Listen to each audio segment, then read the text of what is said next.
Nebeský Oče, ja Ti ďakujem za dar radosti a smiechu.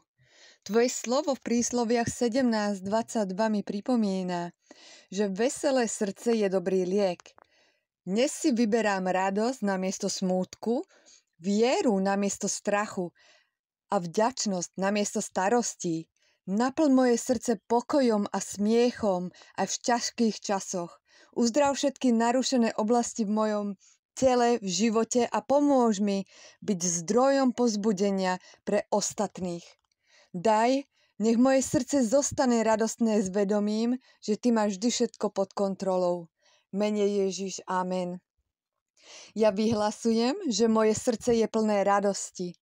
Ja som sa rozhodla kráčať v šťastí a vier vďačnosťou, pretože Boh je moja sila.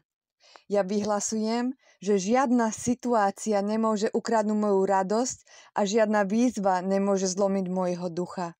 Ja vyhlasujem, že Božia radosť je mojim liekom a ja som dnes naplnená pokojom a smiechom. Amen.